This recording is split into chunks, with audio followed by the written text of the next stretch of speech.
سلام. اوس هم د یوې بجې خبرونه. د افغان حکومت د ملي امنیت سلاکار له روسیې وغوښتل چې پر طالبانو فشار راوړي څو له افغان حکومت سره مخامخ خبرې پیل کړي.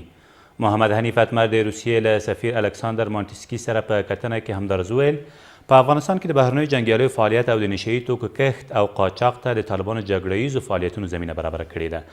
ښاغلي اتمر زیاته کړه که چیرې طالبان جګړه ودروي نو په افغانستان کې به د بهرنیو ترهګرو فعالیتونه محدود او د دوی د ځپلو هڅې به متمرکزې شي.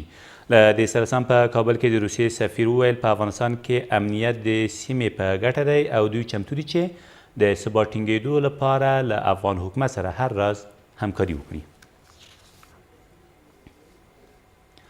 له دې سره سم روسیې هغه وزیر رد کړی چې ګواکې مسکو غواړي په افغانستان کې طالبان د داعش پر خلاف وکاروي.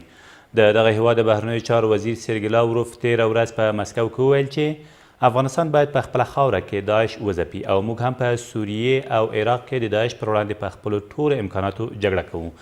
په دې وروستیو کې روسي رسنیو په مسکو کې د افغان سفیر عبدالقیوم کوچي له قوله ویلي و چې روسیه غواړي په افغانستان کې طالبان د داعش ډلې پر وړاندې وکاروي.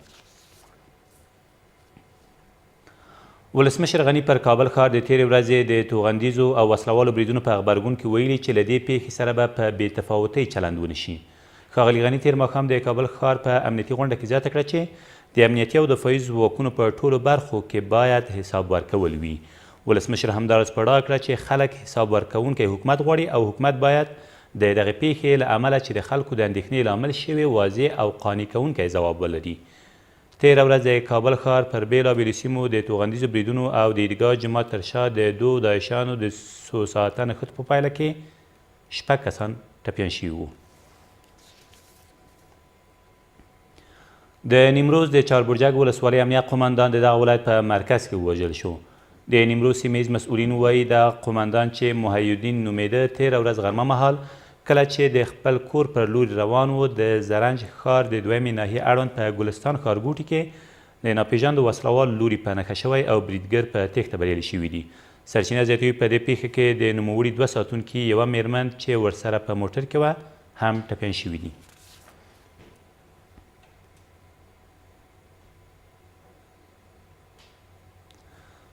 د امریکا ولسمشر ویلي چې د افغانستان مسایل تل څاري. ډونالډ ټرمپ تېره ورځ له رویټرز خبري سرچینې سره په مرکه کې همدارز ویلي چې د افغانستان د جګړې خصوصي کولو مسئله نه څیړي.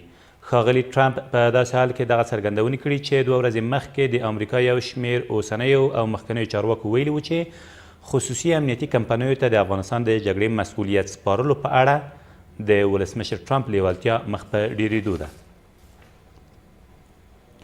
او ټاکل شوې نن ماښام د افغانستان او ایرلند دویمه نړیواله شلوریزه لوبه ترسره شي. 2 ورځې مخکې افغان کرکټ ملي لوبډلې ایرلند ته په خپله لومړۍ شلوریزه لوبه کې په 16 منډو ماتې ورکړې وه.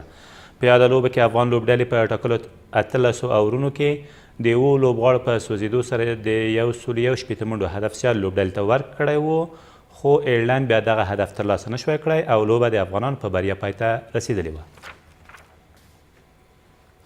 دا تر دې مهاله وروستي خبرونه، تر بیا مو په پاک او مهربانه خدای سپارم.